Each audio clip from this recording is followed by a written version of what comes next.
guys, Debbie and John here. Welcome back to the App Show. This week we're going to talk about changing the way that we work. So best practices, new habits, all using Google Apps. But first, the news.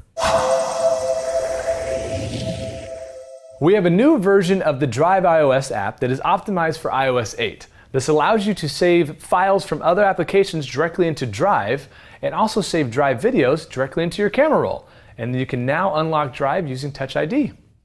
Well, browsers are pretty powerful these days, and so are installed software applications, but they don't always play well together. Well, we now have a new Chrome extension that allows you to open up files saved in Drive to their native applications.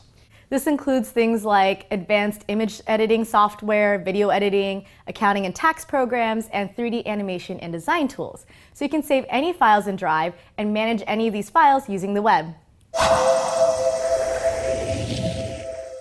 You know, as you make the change to Google Apps, we've all had to develop some new habits and leave some old ones behind.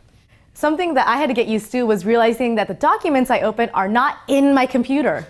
Right, these are cloud-based documents that have more collaboration, and you don't have to worry about version history. Yeah, so in getting used to it, I had to realize that when I opened a template and edited it, everybody could see those changes. Right, and luckily we have revision history for that, but tell me, what was a new habit you had to form? So if somebody shares a template doc with me, I make a copy and change the title.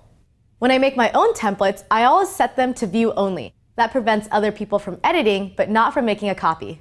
All right, John, what about you? What did you have to change when you moved to Google Apps? I would say for me, the biggest change was moving away from doing everything just in email. All right, so big changes how?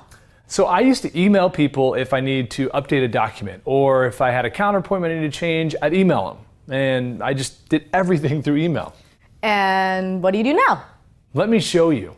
Yes! For documents, I'll add comments to the section I'm asking questions about or explain my suggested changes. For lunch or small meetings, I'll look at their calendars to see when people are free, and then I can move the event myself. Okay, so the biggest challenge for me was getting used to offline. I'll admit that in 4 years at Google, it took me until this year to really start relying on it. Now I'll even edit scripts on a long train ride on my cell phone, and it's really nerve-wracking at first, like, are these changes going to sync up properly? But they always do when I connect back. And with the new Drive, it actually got rid of the offline section. So how do you know when all your documents are synced before you go offline? Well, it's supposed to automatically sync now, but if I really want to be sure, I just turn off my Wi-Fi and look at Drive offline. At least in grid view, if the icons are all fully colored and not grayed out, it means they're synced. And the auto sync is so frequent that if something is grayed out, just give it a few minutes while connected to the internet and everything should be there. For me, the big change was moving to canned responses, which is like a pre-composed email.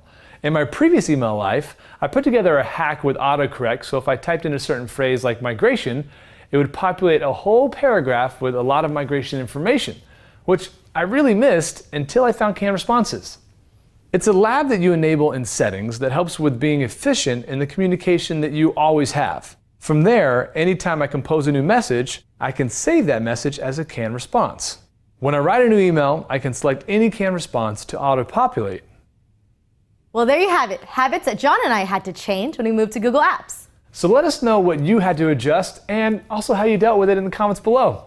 Thanks for watching. Don't forget to subscribe, and we'll see you next week. I don't know what you're doing. Do you practice this? I saw YouTube on it and I practiced it.